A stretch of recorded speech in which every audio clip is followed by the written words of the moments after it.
Hello friends, आपके अपने YouTube channel MIM news bulletin में आपका हार्दिक स्वागत है।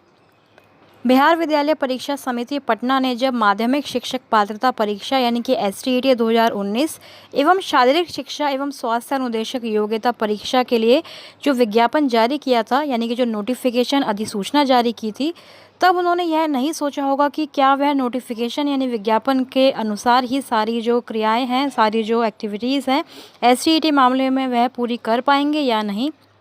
BSEB अध्यक्ष आनंद किशोर ने भी प्रेस रिलीज में यह स्पष्ट तौर पर कहा था कि यह परीक्षा यानी कि STET परीक्षा जो है पिछली STET परीक्षाओं से काफ़ी भिन्न होने वाली है। एलिजिबिलिटी के साथ साथ यह एक कॉम्पिटिटिव यानी प्रतियोगिता परीक्षा भी होगी, क्योंकि इसके जो क्लॉजेज हैं यानी कि क्लॉज नंबर 2 और क्लॉज नंबर 12 में यह बात स्पष्ट लिख दी गई है कि जितनी भी रिक्तियों की संख्या बताई गई है उसी के विरुद्ध जो है रिजल्ट भी जारी किया जाएगा और उसी के अनुसार मेधा सूची का निर्माण किया जाएगा। लेकिन फ्रेंड्स, इस वीडियो में हम यही डिस्कस करने वाले हैं कि STET विज्ञापन के तहत क्या सारी जो चीज़ें हैं वह फॉलो हुई हैं या नहीं। STET मामले में आप लोग जानते हैं कि शुरू से ही कोर्ट केसेस चल रहे हैं। जब विज्ञापन जारी हुआ था तो एज को लेकर यानी कि उम्र सीमा बढ़ाने को लेकर कोर्ट केस हुआ था। उसके बाद सिलेबस मामले में लेकर कोर्ट केस हुआ। पहले जो ऑफलाइन परीक्षा ली गई उसको भी रद्द कर दिया गया था। तो अब सोशल मीडिया पर अभ्यर्थियों का यही कहना है कि जब नोटिफिकेशन में यानी कि अधिसूचना में विज्ञापन में ऑनलाइन एग्ज़ाम का कोई भी प्रोविज़न, कोई भी प्रावधान नहीं था, तो फिर ये पुनर्परीक्षा क्यों ली गई। तो यह तो आप सब लोग अच्छी तरह से जानते हैं कि पुनर्परीक्षा किस कारण से ली गई थी। परीक्षा पेपर लीक होने की वजह से, कुछ अभ्यर्थियों के खुद के ही हंगामे की वजह से जो है बिहार विद्यालय परीक्षा समिति को ये पुनर्परीक्षा ऑनलाइन एग्ज़ाम लेना पड़ा था, री एग्ज़ाम लेना पड़ा था कोविड टाइम्स में भी। तो इसी वजह से यह जो पहली बात है कि भाई आप लोग पूछते हैं कि ऑनलाइन क्यों लिया, फिर अगर जब नोटिफिकेशन में नहीं था, तो इसका रीज़न आप सब लोग खुद ही अच्छी तरह से जानते हैं।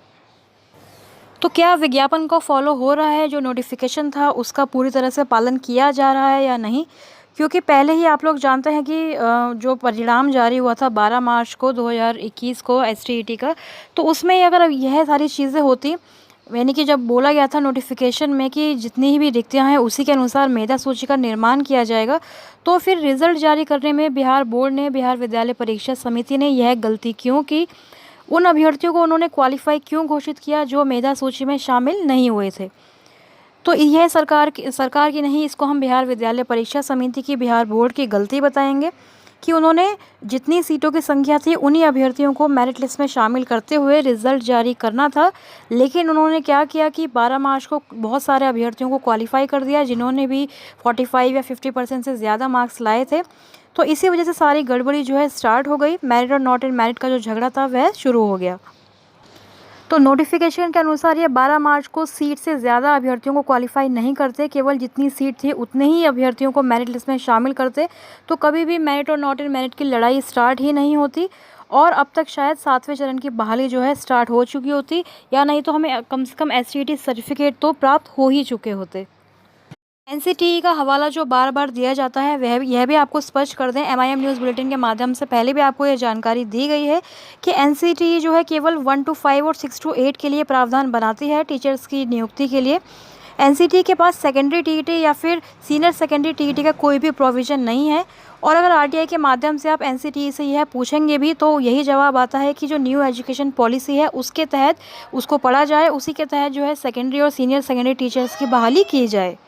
इसीलिए राज्य सरकारें पूरी तरह स्वतंत्र होती हैं। जैसे कि बिहार सरकार ने STET का नोटिफिकेशन यानी कि विज्ञापन जारी किया था,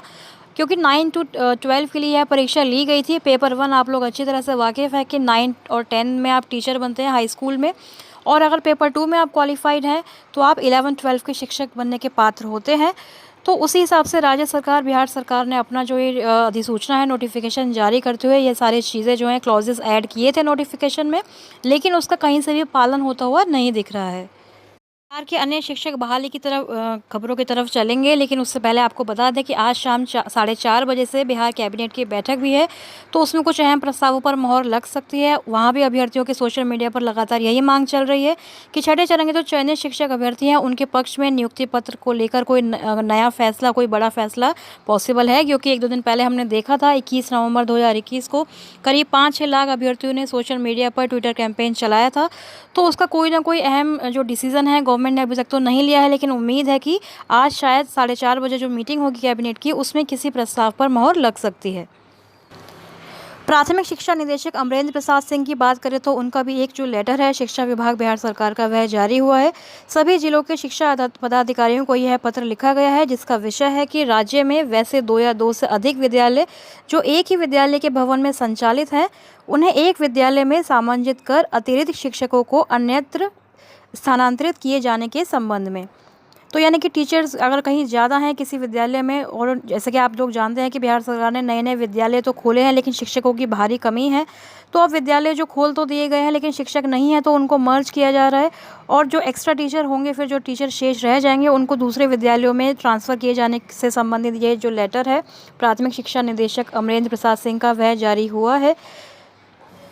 तो इसमें अंदर भी यही सारी चीज़ें लिखी गई हैं कि कुछ जिलों से अररिया, अरवल, किशनगंज, बेगूसराय इत्यादि जिलों से अभी तक प्रतिवेदन सरकार को प्राप्त नहीं हुआ है, तो वही सारी चीज़ें इसमें जानकारी मांगी गई है। तो आप देख रहे हैं कि शिक्षकों की कमी को दूर करने की जगह अब सरकार जो है विद्यालयों को ही कम कर रही है, विद्यालयों को आपस में मिला रही है, मर्ज कर रही है, ताकि शिक्षक जो है एक्स्ट्रा रह जाएंगे, उनको दूसरे विद्यालयों में वह ट्रांसफ़र कर पाएंगे। तो इसका मतलब यह है कि अभी सरकार का नियुक्ति करने का या फिर जो छठे चरण के चयनित शिक्षक अभ्यर्थी हैं उनको नियुक्ति पत्र देने का विचार नहीं है। एक अन्य खबर के माध्यम से यह खबर भी प्रकाशित हुई है कि अगले माह से ड्रेस कोड में नजर आएंगे सभी सरकारी विद्यालयों के शिक्षक। तो आप लोग जानते हैं कि ग्रामीण क्षेत्रों में जो कुछ ऐसे भी बिहार में सरकारी विद्यालय हैं जहां जो विद्यार्थी हैं, जो बच्चे हैं स्कूल के, वह भी ड्रेस कोड यानी कि जो यूनिफॉर्म है उसको पहनकर नहीं आते हैं, लेकिन टीचर्स के ऊपर नकेल कसने के लिए सरकार जो है नए नए हथकंडे अपनाती रहती है। और अब ये नया एक डिसीज़न है कि अगले महीने यानी कि दिसंबर से ही ड्रेस कोड में सभी जो टीचर्स हैं गवर्नमेंट स्कूल्स के बिहार सरकार के, वह ड्रेस कोड में नज़र आएंगे। तो ये डेली का जो ब्यौरा भी यहाँ पर दिया हुआ है कि मंडे टू फ्राइडे दूसरी ड्रेस होगी और सैटरडे को अलग ड्रेस पैटर्न रखा गया है। तो ये सारी चीज़ों पर जो है बिहार सरकार ध्यान दे रही है, लेकिन बहाली करने को लेकर या फिर एसटीईटी सर्टिफिकेट जारी करने को लेकर, छठे चरण के चयनित शिक्षक अभ्यर्थियों को नियुक्ति पत्र देने को लेकर कोई भी खबर प्रकाशित अभी नहीं हो रही है। योगेंद्र यादव ने भी शिक्षा विभाग के अपर मुख्य सचिव संजय कुमार को पत्र लिखकर यह जानकारी मांगी थी कि कब तक वह नियुक्ति पत्र इत्यादि देने की जो तारीख है उसको फिक्स करेंगे, लेकिन अभी तक संजय कुमार की तरफ से भी कोई जवाब नहीं आया है। बिहार एसटीईटी कोर्ट केस में आप लोग देख ही रहे हैं कि डेली जो है केस 50, 55 इस तरह से लिस्टेड होते हैं। एसटीईटी मामले में किसी भी तरह की सुनवाई अभी हाई कोर्ट में नहीं हुई है,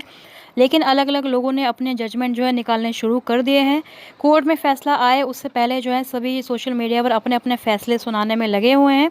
तो इन सब से हमें बचने की ज़रूरत है। केवल जो हाई कोर्ट का फैसला है उसी को हमें अभी वेट करना चाहिए। शायद बिहार सरकार भी उसी का वेट कर रही है, वरना अब तक शायद एसटीईटी सर्टिफिकेट भी वितरित किए जा चुके होते। तो आप लोग इस बारे में क्या राय है, क्या प्रश्न है एसटीईटी मामले में, सातवें चरण की बहाली के विज्ञापन से संबंधित या किसी भी क्वेश्चन अगर आपके मन में आता है बहाली को लेकर, तो हमसे कमेंट सेक्शन में ज़रूर पूछें, उसको हम इंक्लूड करने की कोशिश करेंगे। इस तरह बिहार शिक्षक बहाली की तमाम अपडेट्स को पाने के लिए हमारे चैनल MIM न्यूज़ बुलेटिन को सब्सक्राइब करें एवं बेल आइकन प्रेस करना ना भूलें, ताकि सारी वीडियोस की नोटिफिकेशन आपको टाइम टू टाइम मिलती रहे। बिहार शिक्षक बहाली की सारी अपडेट्स आपको लगातार मिलती रहें।